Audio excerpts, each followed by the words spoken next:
लोकतंत्र की सबसे बड़ी ताकत है जनता का वोट। लेकिन जब वोट गिने जाएं उल्टे सीधे, जीत का सर्टिफिकेट गलत हाथ में पकड़ा दिया जाए और सच सामने लाने में 2 साल 10 महीने लग जाएं, तो इसे आप क्या कहेंगे? एक सरपंच का चुनाव का नतीजा आने में 2 साल 10 महीने लगते हैं, और वो भी जब जब सुप्रीम कोर्ट वोट गिनवाता है, और तब जाकर असली विजेता का पता चलता है। अब जरा सोचिए, अगर एक गांव का चुनाव इतना उलझ सकता है तो देश के बड़े चुनाव में क्या क्या हो सकता है। जी हां, हरियाणा के पानीपत के बुहाना लाखों गांव में सुप्रीम कोर्ट ने एक ऐसा फैसला सुनाया है जिसने सरपंच चुनाव का नतीजा ही पलट दिया। यह कहानी शुरू होती है 2 नवंबर 2022 से। सरपंच चुनाव मुख्य मुकाबला था मोहित कुमार और कुलदीप सिंह के बीच। गिनती हुई और बूथ नंबर 59 पर वोटों का गजब खेल हुआ। मोहित के वोट कुलदीप के खाते में, कुलदीप के वोट मोहित के खाते में, यानी गिनती नहीं मानो, वोटों की अदला बदली योजना चलाई जा रही हो। नतीजा क्या रहा? कुलदीप सिंह को विजेता घोषित कर दिया गया, जीत का प्रमाण पत्र दे दिया गया और गांव में जश्न भी हो गया। लेकिन फिर खुलासा हुआ कि गिनती में गड़बड़ी हुई थी। जब दोबारा जांच हुई, मोहित आगे निकल गए, पर कुलदीप ने कहा, भाई मेरे हाथ में तो जीत का सर्टिफिकेट है, अब हार कैसे मान लूं? और मामला सीधा कोर्ट जा पहुंचा। नवंबर 2023 में कुलदीप हाईकोर्ट से स्टे ले आए। जून 2024 में पंजाब हरियाणा हाईकोर्ट ने कुलदीप के पक्ष में फैसला सुना दिया और दोबारा गिनती करने से मना कर दिया। मतलब गलती हुई है, सबको पता भी चल गया, लेकिन सुधारने की इजाजत नहीं है। वारे सिस्टम। मोहित कुमार ने हार नहीं मानी। 12 जून को पहुंचे सुप्रीम कोर्ट। सुप्रीम कोर्ट ने मामले को गंभीरता से लिया। ईवीएम और सारे रिकॉर्ड दिल्ली बुलाए और फिर 7 जुलाई को सुप्रीम कोर्ट के परिसर में ही 3 जजों की निगरानी में कैमरों के सामने वोटों की दोबारा गिनती हुई। जी हां, पूरी वीडियोग्राफी के साथ, ताकि कोई यह न कह सके कि कुछ इधर उधर हो गया। और फिर आया असली सच।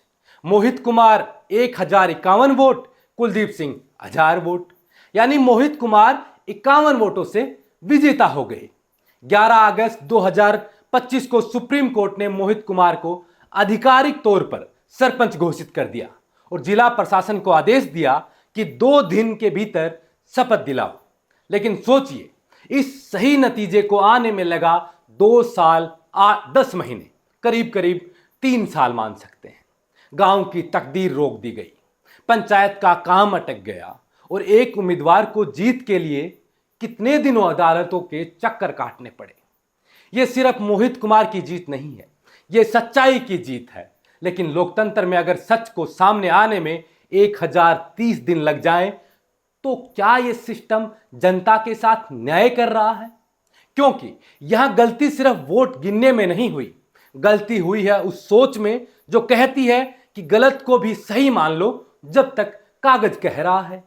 और यही सोच लोकतंत्र के लिए सबसे बड़ी हार है।